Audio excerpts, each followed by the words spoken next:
All right. Hello, my fellow veterans. How y'all doing today? Hey, we got a very special show that I hope everybody watches. Everybody pay attention and listen and share this one. We all need to start coming together. We all need to band together because what's happening down in Virginia is going to piss a lot of people off. First thing is the governor is trying to take away survivor and dependent benefits. Those are the benefits we got in the PACT Act. And he wants to take them away from you. Number 2, Fort Belvoir. I hope I pronounced that correctly, but our guest will correct me if I did it wrong. They're contaminating people down there, just like at Red Hill. So let me go ahead and get this video started, and then we'll introduce it to our guest.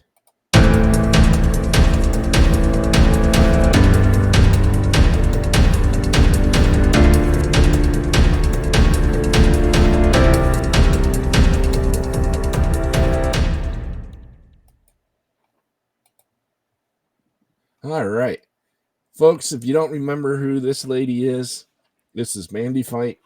She was stationed out at Joint Base Pearl Harbor, Hickam, and her husband and kids were poisoned and became sick due to the fuel leak at Red Hill Fuel Depot. So, in order to help Mandy out, the Army first got to remember Mandy is active duty major in the Army. Okay. So she's putting her whole career on the line to help her fellow soldiers and civilians at the bases she's been at. So, correct me if I'm wrong, Mandy. You're out at Hawaii. Your family becomes sick. Army notices that you're sick, so they transfer you to Virginia, to Fort Belvoir. Would you believe it?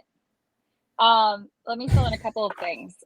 So originally we did receive a compassionate reassignment. We went to Fort Carson, Colorado, and our children, we thought we'd escape the exposure from Red Hill and we would be fine. But what we noticed is that the symptoms lingered, and our children essentially lived at the Children's Hospital, and we had to put them under for 9 different medical procedures, one of which was like a pulmonology procedure, a bronchoscope and a bronchial lavage. And we found that our kids had permanent lung damage from, inhaling this stuff for months. And so because of that, we, all of our families here in Virginia, and, our son was having trouble breathing at altitude in Colorado. And so we, my husband looked for a job out here and got a job in Virginia. And I followed shortly after. And now I'm in the Fort Belvoir SRU. So it's the Soldier Recovery Unit. It used to be called the Wounded Warrior Battalion. It's been renamed. And so my sole purpose for being here at Fort Belvoir is to recover, right? To get care. I'm a patient at the Center for the Intrepid, which is a TBI clinic on Fort Belvoir. I've been overly satisfied with the care and the support that I'm getting for the ongoing, mainly like neurological symptoms that I'm having. And so, yeah, we came here to escape the exposure, and would you have it? Just my luck, right? Is that what they say? Fort Belvoir had a fuel leak last week. So, 1 week ago today, actually, is when the fuel leak happened. And let me play this one video first. Okay. And then we'll come back here. So you can see, like, this creek, free-flowing water, smells, oh my God, like a gas station. And they've got all these little booms set up along the way, but the water is still running down this creek. And still smells like fuel. So, I mean, this is awful. And I can't believe after all these days, it still smells so strong. Like, my chest is burning. This is insane. So, Tim, I couldn't see that video on my end, but could your audience see it? Yes. Yes. Okay. Mm-hmm. Yeah, so that's a video that I took. My daughter was on spring break last week. Luckily, I wasn't there when the spill actually happened. So that video I took from off base. The spill happened just outside of Davison Army Airfield, and where the spill actually happened, like for those Virginia people or those familiar with Fort Belvoir, it happened right off of Richmond Highway, Route 1. And so there's like a massive trail, pedestrian trail that runs right along that creek where you can see. I mean, I took that video from off base, like from the trail. So yeah, I got back on Sunday, and it's the first place I stopped because obviously I've been really involved. Folks have been calling, I just can't believe it. And so I wanted to see it for myself, and I went Mm-hmm. down there, and immediately, Tim, I mean, as soon as I was driving past it, just trying to find somewhere to park, I mean, just smell like a gas station, like I said. Yep. And immediately, like my face, I mean, I felt like I was incinerating, like my face, my skin, like my throat was burning, and I just could not believe it. And the first thing I thought about is like this creek that it leaked into Mm-hmm. it leads to the Potomac. And the problem with that is that Fort Belvoir and the city of Fairfax, very highly populated area, Mm-hmm. draws its water from the Potomac. And so, I mean, So immediately, does Washington, D.C. yeah, I'm not familiar with all, but I do know that Mm-hmm. Fairfax and Fort Belvoir draw their water from the Potomac. And I was just like, are you kidding me? So, I'm there I commute up to Fort Belvoir. My family's down in Richmond, and I immediately went back to my room, and I'm like, here I go again. I'm being a water sniffer. I'm sniffing the water. I turn the shower on to see what it feels like. If it's like all the things that we were doing when I was at Red Hill, and it just felt Mm-hmm. like deja vu. It felt like a nightmare again, instant like PTSD, going into complete like panic survival protection mode. Right. I just couldn't believe it. Yeah. So just so we educate our audience here, Mm-hmm. this is JP8. It is. Okay. Now, just to get people caught up, the U.S. military developed JP8 to get rid of JP4 and a lot of other fuels used by the military for not just aircraft, but all diesel engines. It has an icing inhibitor added to it, a corrosive inhibitor, lubricants, and anti-static agents. And it was supposed to get rid of benzene. Now, I'm not sure if you're aware of this, Mandy, but the burn pits and the oil well fires from the Gulf War, Afghanistan, and Iraq produced a lot of benzene, and that's what made us sick. Right. But one of the things about JP8 is the extreme strong odor. Yeah. And all the other agents that they put into it are skin irritants. Mm-hmm. I can attest to that. Yeah. Yeah. And if it's irritating your skin, it's going to irritate your lungs as well. Mm-hmm. And folks, So, also, if you have had a prior exposure, you're most vulnerable for like a relapse, if you will. So, mm-hmm. A lot of the soldiers here have been exposed to burn pits. And then, I immediately started, on the Fort Belvoir Facebook page, they did make one like spill post, and it was embedded with all the this month is Sexual Assault Awareness Month. This Yep. month is Month of the Military Child. So, there's a lot of information, great information, and I'm grateful for that's being put out. But this fuel thing was kind of buried in that. And so I started immediately commenting on it. I called the public affairs office immediately, and I'm just like, hey, I'm just going to let you know that I am not the only Red Hill family that's here. I know at least 6 families, and I'm sure that there are more that Mm-hmm. are here. And folks are freaking out, for a lack of better words. And you need to put some information out about this. The other thing is, as an Army girl, when I was at Red Hill, that was a Navy asset. I was an Army girl living on a Navy base, working on a Marine Corps base. So I was like the underdog, and I was very disappointed. Not even like an Army versus Navy thing, but I was just very disappointed in the Navy and the lack of communication and the failure to warn. because what that prevented for us, especially as parents, is the opportunity to protect our family and be vigilant.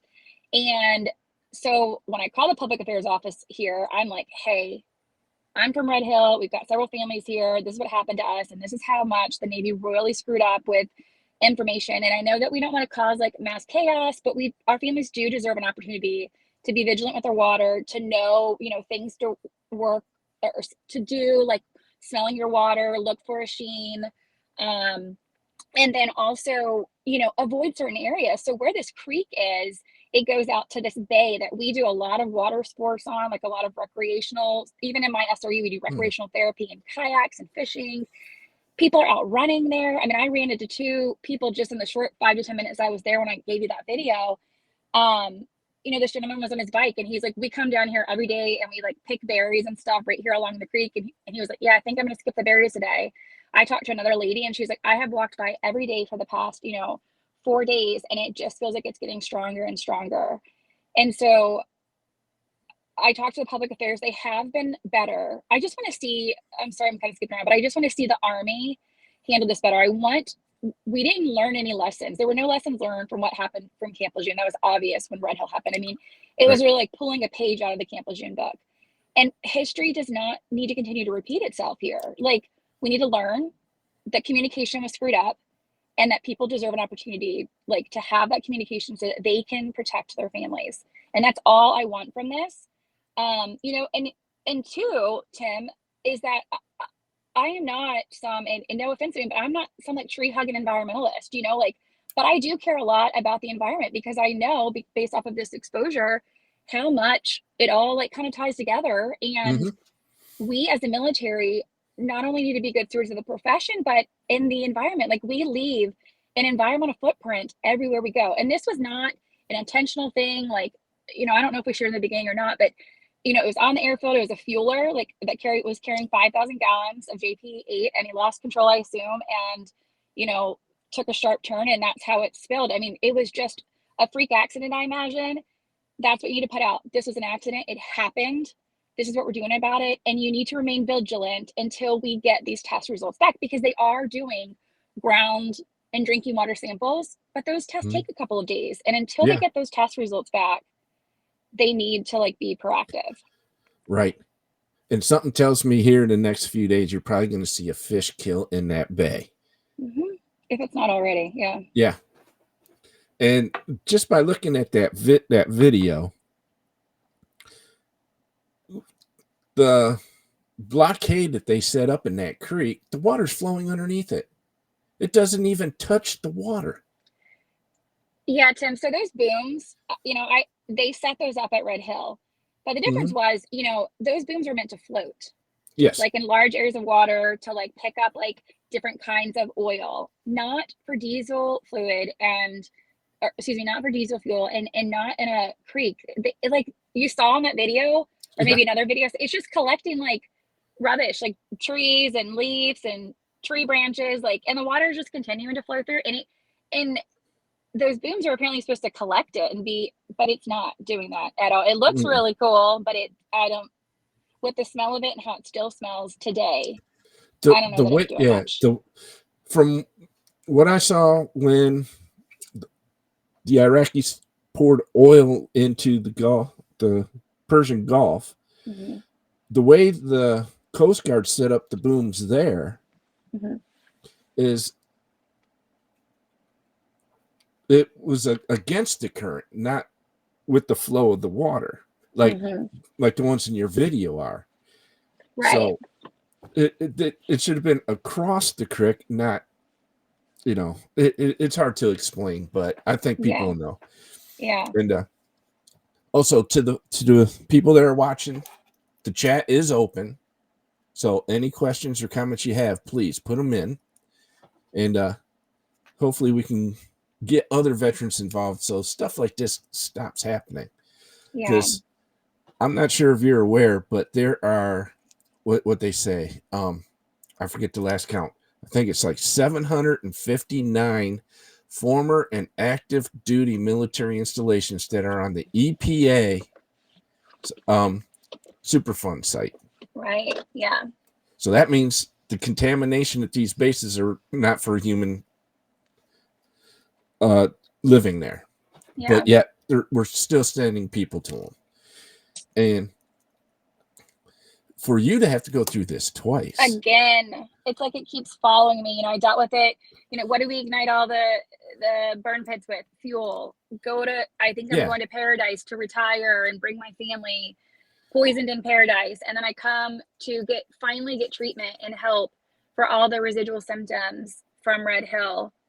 And Fort Belvoir has been like my little piece of peace, as I'm going through the medical board process, and it's just been a way for me to heal and exit the Army, and just a good light, and be appreciative of everything that this soldier recovery has to offer veterans who have been, sickened or injured or whatever their case may be. And for this to happen, it was just like such a kick in the gut, and just this sense of like panic. And I can't explain, the PTSD is real, and it's not just for me, it's for other Red Hill families. Like I said, there are some of us here who either compassionately reassigned here or just with natural PCS progression. I mean, Red Hill happened over 2 years ago, so folks are just coming here. This is a popular base to come. It's just, what's really interesting is if you do your research, this is Fort Belvoir is there's the fuel, whoever's in charge of the fuels, DLA headquarters is here, and the fuels school, where you get trained, is here at Fort Belvoir. So I have high hopes that they are, going to action this quickly. I am concerned about the environment, and I'm concerned until we get drinking water test results. I'm concerned. I mean, the other thing I've sent you the email, I wrote to the Secretary of the Army directly immediately. And I'm like, ma'am, is the base command, is the Army staff, is anyone going to put out a message about this? I really, don't want to poke holes or create waves. I just got here, but I'm looking at the Army to communicate this better. Our military families deserve to know what's going on. Nothing is coming from Garrison, the command here on the base. And I'm disappointed in that. And nothing is coming to the units. So I talked to, my unit command on Sunday when I got back, and I'm like, hey, what is Garrison putting out? I wasn't there last week because of the spring break. Are you guys putting anything out in formation? All of our guys are going out to train, to row, to do whatever. And they were like, no, the only thing we're told is not to, put our recreational kayaks and stuff in the water, but they're not putting up any restrictions in the recreation area, the campsite areas, nothing. And again, it's just a highly populated pedestrian hike, run, water sports area. And they're also not putting out any restrictions or advisories to hey, be cognizant of your water, because this is where we draw water from. And I took the liberty, just with my individual unit on Monday, my command was like, hey, I'm not a subject matter expert, but you've been through this before. So give our guys and gals who live here some tips. And so I immediately was like, this is what you need to be on lookout for. You need to smell for it. You need to feel your water, all the things. Look in your toilet to see if there's a sheen, just the rundown. And again, as I'm saying this, is just I cannot believe that we're dealing with this again.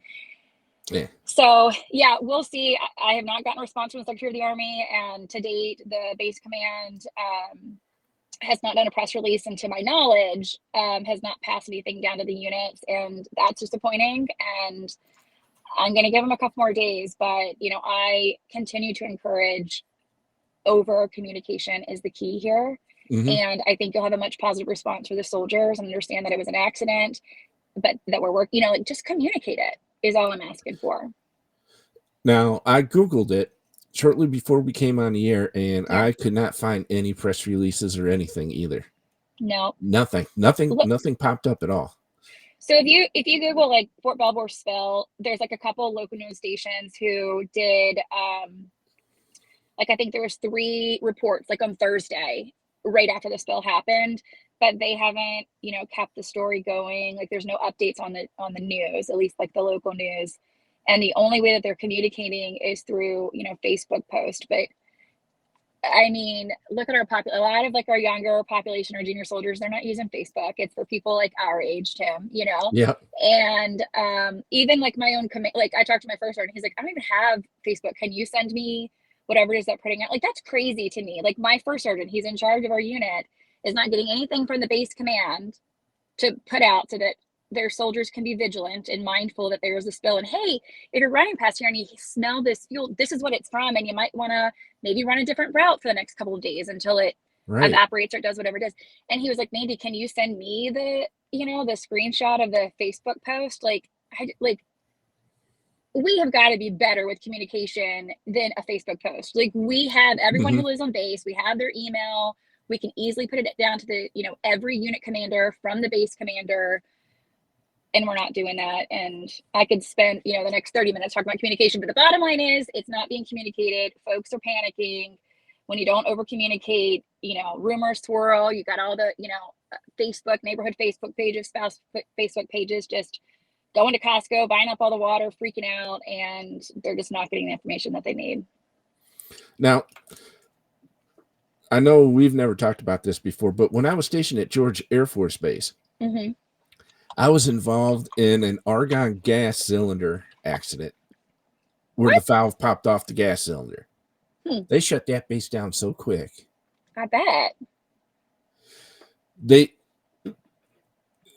I was out cold, so I didn't know exactly what was going on, but I was told while I was in the hospital a couple of days later that the base command called every single squadron, and every single squadron called every single department they had and told them, look, everybody cannot go home. Everybody has to stay put. Everybody has to stay indoors until you get the all clear. I mean, it was just one little small gas cylinder, but still, they shut that entire base down. But do you remember how many thousands of, I don't know, remember how big the spill was roughly? It was one of your larger oxygen, like gas size. Yeah.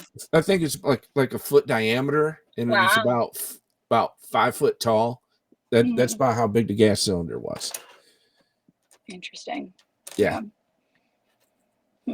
So to hear that they didn't call anybody to let them, notify anybody, and it was just a tiny little Facebook page, that irritates me. It's like the way the military is today, they're losing any compassion for their troops at all. So, I mean, look what we had to go through just to get the PACT Act passed. And then the way the Navy handled Red Hill, that was a complete, they worried more about what their promotions would be than they did about the people that actually did all the work for them. Yeah. And everyone who was in charge of Red Hill, for the most part, there were a couple of letters of censure that were handed out mostly to folks who had retired already. So what do they care when they're sitting their butts on a beach, drinking a Mai Tai? But the folks like Admiral Paparo, for example, he was the PAC fleet commander, the Pacific fleet commander the entire time during the crisis. We tried to get him depositioned through, the court system during our trial or during our court case, and, the DOJ won and he didn't get to testify. So like all that information that he has, I mean, the person was running the thing, and it was a complete disaster. And we know that, but guess what? He just came out of command, and the first week of May, he will be taking over for, a promotion, and he's taken over to be the Indo-Pacific commander, which is, I think it's the largest combatant command. Right. Yeah. Which is just mind blowing to me. We talked about it. He was also nominated by the Secretary of Defense for the CNO, which is like the top military position, Chief of Naval Operations. I'm like, this guy, this is the best we got. The guy who was in charge of a water crisis and was a complete failure on the Navy's behalf in every way you look at it. This guy was ultimately in charge, and this is who we want. And I get it. He has a lot of knowledge of the Pacific and the threat with China and everything else, but so do other people. What if Paparo should die tomorrow? There has to be someone else, because what that tells me is that this gentleman is not able to handle a crisis with people, our greatest asset mindset. It was clear to me that the military asset was far more important than the people that it was harming. And that seems to be the mindset. And we start talking to him, about recruiting and retention and why people want to stay. I mean, it's ridiculous. They're sending out surveys to teenagers now, military teens, asking them if they want to join and why are the reasons they don't want to join. And you sent it to Red Hill and hello, Yeah.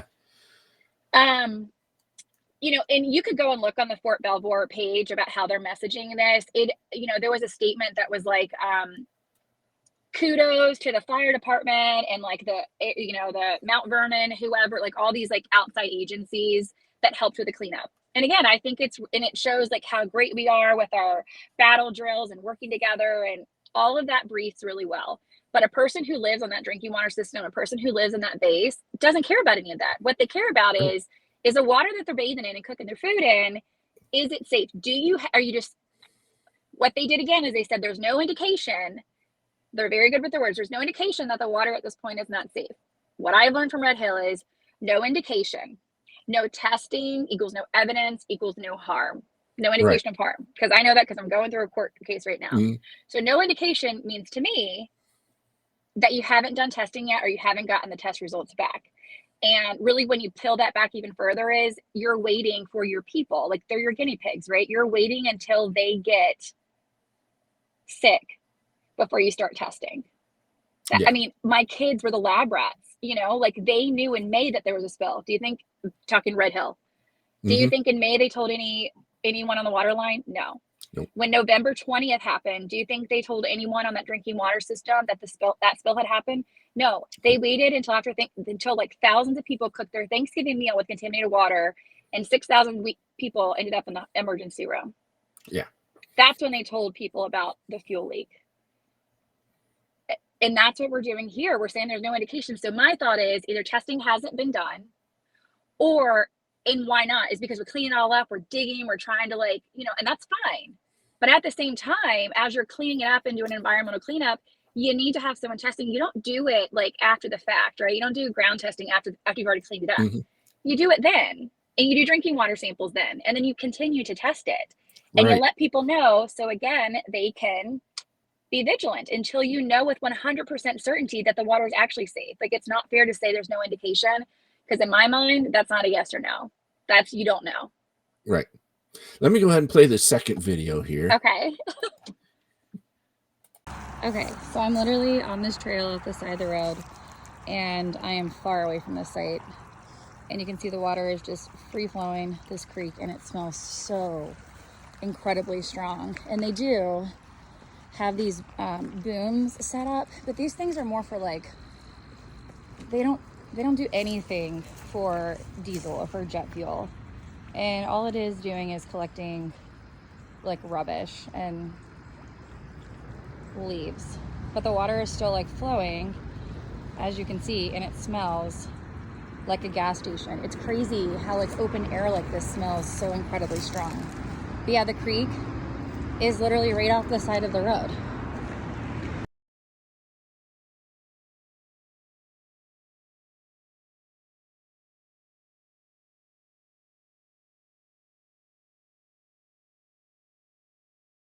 Oh man. Crazy. Yeah, it's so close to the road. Yeah, it's crazy. And Amazing. Can you still see me? It's getting dark here in my car. Is this your first podcast with someone in the car? Yes. Sorry, my kids. No, you're fine. You're fine. It's bedtime, so like this is when you get Mandy Feindt on your podcast. Hey, this is fine. This is working. So okay. Now, looking at those booms in the second video next to the road, some of them don't even look like they're even in the water. No. They're just across. They're just across like the way they're supposed to be, but they're not in the water. Yeah, I mean, I think it looks like cool. If you were a pedestrian, you'd be like, awesome. They set up these things. You read the narrative. You can Google what a boom is, and you're like, looks cool, But for someone who knows a little bit more about it, you're just like, is this really helping the environment? Is this really ensuring and truly blocking this fuel from getting in the drinking water, system, at least? Okay. Now I'm looking at Wikipedia on JP8. The main complaints are how bad it smells, and you can actually taste it when exposed to it. Oh yeah, I could feel it, like just from the inhalation, I could feel it burning. the same burning that I remember in my throat. And just like I said, my face was just, it felt like my hands and my face felt like they were incinerating. Yeah, it was bad. All right. JP8 exposure has also been linked to hearing problems. Mm-hmm. Wow. Mm-hmm. This stuff's actually worse than JP4. Yeah, and JP5 was what we were exposed to at Red Hill. And it's funny that you talk about hearing problems because I'm a personnelist in the military. I go to the range and qualify and do the things I need to do, but I'm not on an everyday basis. I'm not like on a flight line, and I'm not around loud booms all the time. Mm-hmm. So there's no real reason that I should have hearing loss. When I got out of Red Hill and I started getting all my care, I noticed that I was like having trouble hearing, like even at work, like in a cubicle space or whatever. Had to come up for my like annual hearing, and in my left ear, I had like such a decline in hearing. And going to an audiologist, I had to get like an MRI of like my brain and my inner ear canal. I have sensory neuro hearing loss and auditory processing disorder, and I was prescribed hearing aids at the ripe age of 37 years old.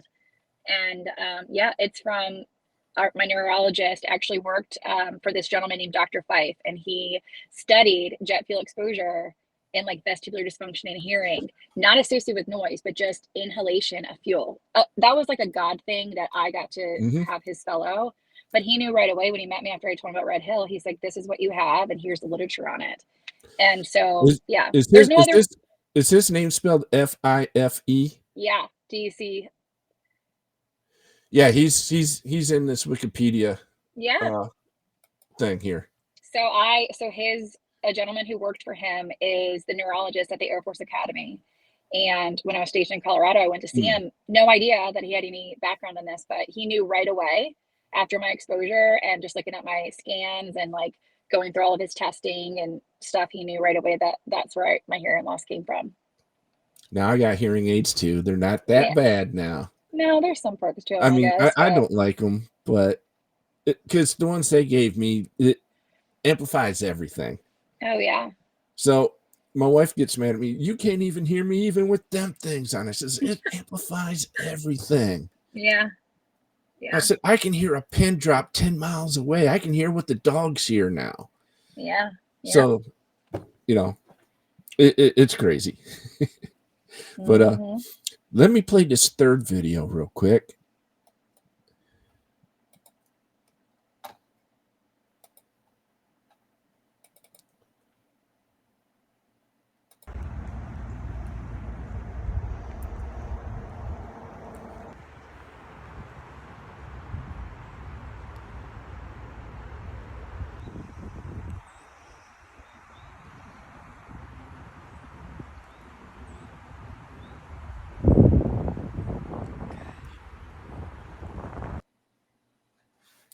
All right. So I'm concerned that maybe your audience couldn't see the other two videos because I could see that video when you replayed it. But either way, that video looks like it's from taken from on base, like where the spill actually happened. So I don't know who sent you that, but that's a great video. And that shows, where the spill actually happened. They have they've just covered it. Yeah. You can see like that storm drain, I guess. And, I mean, that's the creek right there.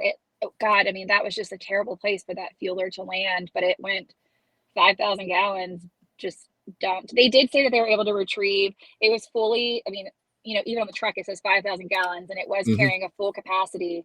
They were able to get a little bit out of the truck, but I think it was like less than 1,000 gallons. So, I mean, it dumped right into that creek. I know, that's just bad luck of all places, By now, you would think they would have dug all that dirt up. Yeah. Taken it to an incinerator. Yeah. So I don't want to waste your time on this. It's just a couple seconds long though. Can you play that one, the first one you played? Can you play it again just in case it didn't? Because I only saw a black screen when you played it. Can we just try to do it one more time? Sure can. The first one. Yep. And if the audience has seen it twice, then you're seeing it twice. Yeah, they've seen it twice. So you can Oh see yeah, I like still see a black this screen. creek, Huh. free flowing water, smells, oh my God, like a gas Well, station. you can take it And down, I guess. they've Well, got all these little booms set up. there was a part here that I missed the first time I Along the watched way, it. but Yeah. the water is still They got running down this pipes creek, and underneath those still smells like fuel. booms. So, I mean, this is awful.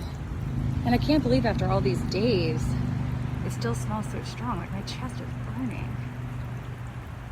This is insane. Yeah, so they kind of made like a dam. So you saw, that those trees, and they put pipes there, Mm-hmm. and then they put the boom, I think, underneath it. But I mean, like I said, it looks pretty, but I don't really know what it's doing. Yeah, it's all the water's flowing underneath, and it looks like there's a sheen on it still. So Yeah. Oh, it's there's definitely a sheen on it with that. You yeah. could see it definitely free flowing just with the sheen, and just smells terrible. Um, it's wild.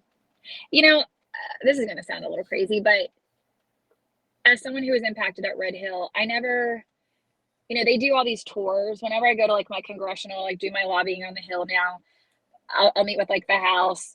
I just met with the Senate Armed Services Committee, and they were like, "Yeah, when we did this tour, when we went out to Hawaii, because they have like a Pacific team, we went out Mm-hmm. to Hawaii. We went through the tunnels, and we saw the site and all of that." I'm like, that must be really like great. But for someone who was impacted, and I'm a member of the CRI, the Community Representative Initiative, which is an EPA like mandated thing. There's 10 of us. We've asked for a tour of the site, like just to see, for someone who, it's like I just want to see it. Like, I want to know what it looks like. Pictures don't do it justice. I want to go there and see what poisoned my family. I want to Yeah. go there and see what poisoned thousands of, my fellow service members and their families, and the innocent civilians and the people of Hawaii. I want to see it. And so people think I'm a little bit nutty, because the first thing I did when I got back to Port Belvoir on Sunday was go to where I knew the site was. I wanted to see it, and it was kind of like, it was like liberating to see, like Mm-hmm. I don't know. Is that weird? It's probably kind of weird, No, but no, it's not weird at all. and I'll probably never, we keep getting denied access to Red Hill. All these people have gone, all the politicians, people come over and like shake hands and kiss babies, but they never meet with impacted families. No, Mm-hmm. like I actually asked, that was so frustrating. You saw I was in on the Hill just a couple of weeks ago, and we met with the Senate Armed Services Committee, and they talked about like going to Red Hill, and they said, and I was like, I'd love to know.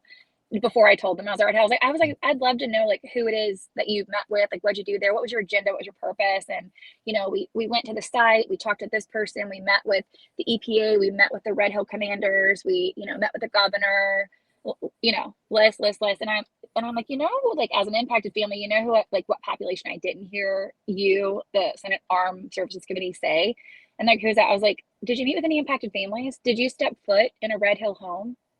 Like, did you talk to Right. anyone about how this is like impacted them, or what their house smells like? Or did you see that they're still camping out in their house and they're using like bottled water, and you know? And he was like, no, it wasn't on our agenda. I just, going back to, we're poisoning our own people. I've gone back and forth about that. Like, I raised my right hand. I volunteered to serve. I knew there was inherent risk, and I didn't know this was the inherent risk. I thought we were talking about like downrange and like a time of adversity and all of that. But I never thought that any of this stuff meant that when you're on American soil, you're going to be poisoned. When the president, whatever you think of him, Mm-hmm. says every child in America should be able to turn on their faucet and know they're drinking clean water. I didn't know that, going through this court case, like all of these federal rules, exist, but Yeah. they don't necessarily apply to the military. They get discretion. They've in our court case, they've won discretion over the way they tested, because they didn't test, even though they knew what the contaminant was. They ran a test for TOC, not for TPH, which is like they knew the type of fuel that had leaked. Yeah. Um, they they got discretion for that. Like, it doesn't matter. They get discretion for not notifying with PFAS. That's another big thing that's coming up. I'm sure the Navy will have discretion with that. It's just, I've learned a lot through this, and it's really disheartening to see, because before something like this happens to you, you just think, man, like there are tough things about being in the military. There are deployments, there's family separation. As a spouse, you're constantly moving, having to start a new job, your kids are losing their friends. Like, those are all the things that we know. But when you are exposed, when you go through something like this, like a crisis, like Camp Lejeune did or Red Hill did, you meet people like you, Tim, and you meet people like, Dave and some of, the other gentlemen Hmm. that, who have been through this stuff, and you learn about the environmental footprint that we leave everywhere. And I just think that we just have an obligation to take care of the people we harmed. I think that harming them is wrong and it's bad. But but if it happens, our obligation, our responsibility is to take care of those people, not to deny and not to like spend so much time and effort on messaging. Just like I said it before, like, we need to place public health over public messaging. We need to put people over politics. And that is something when we're talking about how do we change, how do we do better for recruiting, how do we keep our people, like, that's how. And it's so Yep. simple. And our mottos, they sound really great. I have, been a commander, I've been a recruiter, I've been an ROTC instructor at the collegiate level, and I have always, I make the Kool-Aid, drink it, I sell it, because I've truly Yep. believed in all the things that, our motto when Red Hill was happening for the Army was people are our greatest asset. And I said, like, do you think anyone feels like an asset right now? Right? We're actually talking about a military asset that has poisoned us. Right. And that's what we're concerned about. Like, even the military fought against defueling it. It's defueled Hmm. now, or it's in the process of being defueled, which is huge, right? Right. But it's just, what? Like, that's what we're protecting? Not like our own people, but it's poisoning on American soil, like Yes. innocent civilians. We're not Now, talking about the risk, the inherent risk being downrange. We all know that. We signed up for it. We volunteered for it. This is not it. And it's certainly not what my kids signed up for. Like, what my husband, my civilian husband, what thousands of civilians and the people of Hawaii did not sign up for this. exactly. Now, So, get on a what? tangent. Got me on my soapbox. There we go. That's exactly what should be happening. Because I find it ironic that when I went to the State of the Union, we had a press conference. The Veterans Affairs, the House, the House Veterans Affairs Committee held a press conference and they asked me to be part of it. Yep. Because they announced that they moved up more PACT Act benefits to help veterans that were exposed to contaminants on American soil. But yet, they don't get the luxury of using the presumptives that the PACT Act gave to us. They still have to prove that they were contaminated on base. And now I'm sitting there my Congresswoman Amelia Sykes, she set me up to have a private meeting with the VA secretary. And this is one of the things we discussed. Mm-hmm.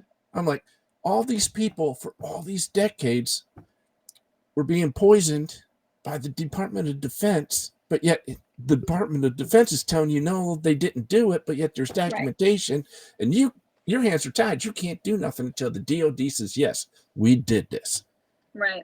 And I says, with all these new benefits, this is going to affect every single base in this country. Mm-hmm. And he just looked at me and says, you're right. I says, yeah, just look at the EPA Superfunds list. Yeah. And almost every single military base on this continent is on that list. Yeah. And he's like, yeah, and my hands are tied. So it's people like you that are going to make the difference. So I'll say it's not going to be for a lack of not trying. You've got a lot of folks like you, Tim, your coalition, you've got a ton of people coming out of Red Hill. You've still got amazing advocates out of Camp Lejeune. But it's not going to be for a lack of trying. I'll say that. That's right. Yeah, we owe it. And we need to make sure that our policymakers, our decision makers,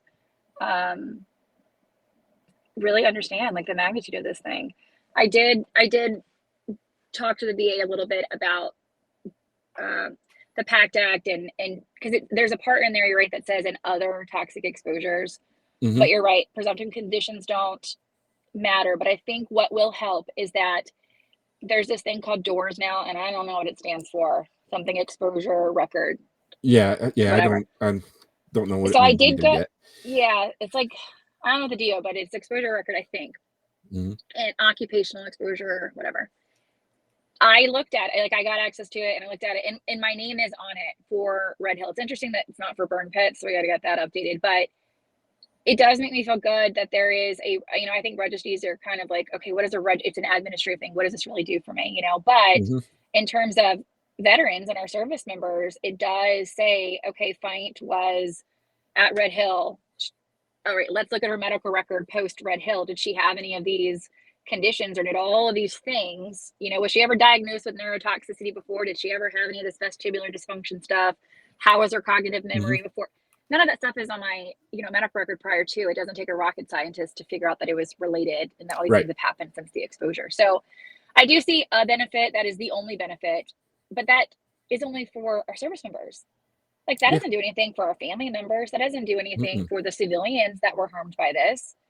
Nope. So that's one thing. Once this trial is over, which by the way, we go to trial, our trial starts on Monday the 29th, right? I think, yeah, Monday the 29th of April, and it's 3 weeks, projected to be 3 weeks. It ends on May 17th. So once this trial is over, I feel like, I can get back in the fight, the congressional fight, and got a lot of things, as like that we're trying to work on. So yes.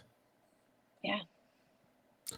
But that's another thing I discussed with the secretary too, was, me being in the Gulf War. When I came back, I went a lot later than my troops did. And I went to a different place than they went to. Mm-hmm. When I came back, they were having babies. All the babies had birth defects or were stillborn. Every single one on that base. It's terrible. And I says, what can you do to help the families? Right. Now where Dave's was stationed at, Dave Crete, folks. Right. Stationed out at Nevada Nuclear Testing Range. Mm-hmm. Their children have birth defects and everything. And we just discussed them briefly too. And I says, they can't even get into the VA system.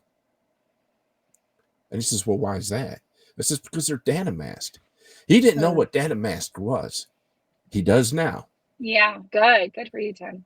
So, he gave me 15 minutes, and I'm thanking my congresswoman like crazy about this meeting, because I was not expecting this. I was expecting here's your ticket, there's your seat, we'll see you, next week. But no, they set me up with TV interviews, press conferences, got to meet with the secretary. That's awesome. Which we talked a bit about Red Hill, we talked a bit about Dave Crete's group, talked about what the VA can do for family members that were contaminated, because he didn't know that the Department of Energy was given free health care to the civilians that were stationed out with Dave Crete. They've been getting free health care for decades. Interesting. Yeah. But the DOD is saying, well, those bases don't exist. Yeah. So he's looking into that. Plus, we talked about service dogs. There's a not to take away from your story here tonight, but there on va.gov, if you type in service dogs, it tells you how you can obtain a service dog through the VA. So you follow the steps. All the doctors are refusing. And he's like, wait a minute. What? He says, that's my program. And you're telling me they're telling you no? I says, yeah. Wow. Says, yeah. And then my congresswoman, she piped in too, says, yeah, I had 15 phone calls last week alone on this. So he's got his hands full. Wow, what a mess. Yes, whenever it comes to us military folks, it's like they just don't care. Yeah. They say they do. It breathes really well, right? Yeah. You know. We got to change that, Tim. Yes. Yes. I think we're getting a lot of passionate people, and it's unfortunate why they're passionate, like what brought them to this. I mean, this was never part of my plan for like post-military stuff, but Right. you can't turn, once it's happening, you don't know how to turn the off switch. Like, you're in it. Yeah. You're in it. Yeah, I learned that. My wife's like, how do we turn you off for a day or two? I says, can't. It's in me now. You've been called. Yeah. It is your purpose. And we're grateful to have you, Tim. Grateful to have you. Thank you.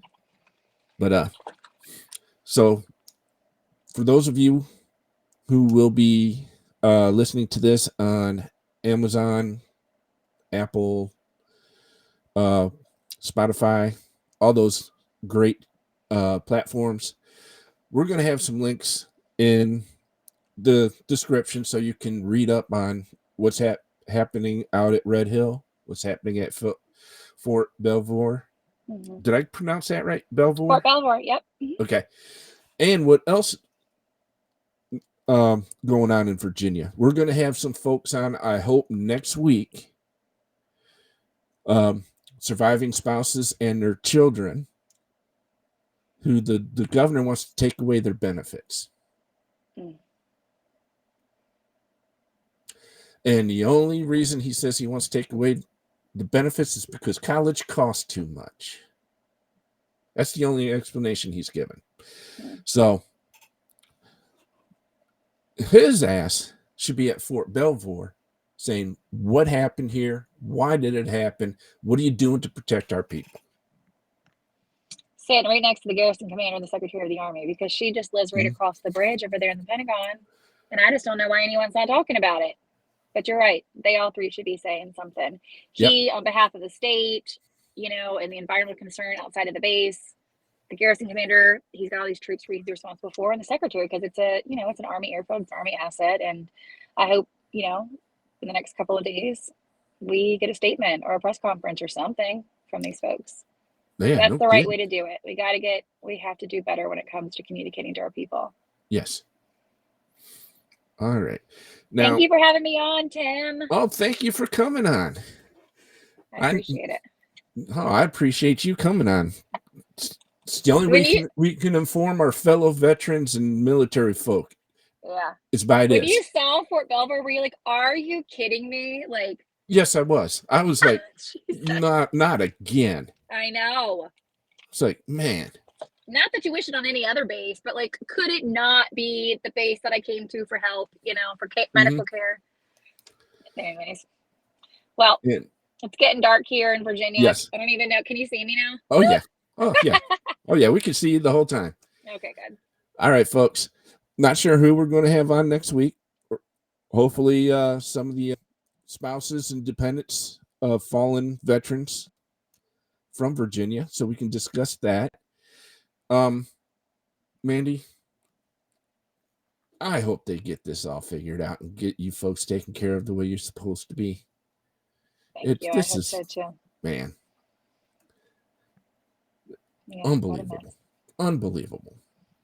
All right, folks, we're going to sign off. Mandy, stay on for a moment, and we'll see everybody next week. Bye.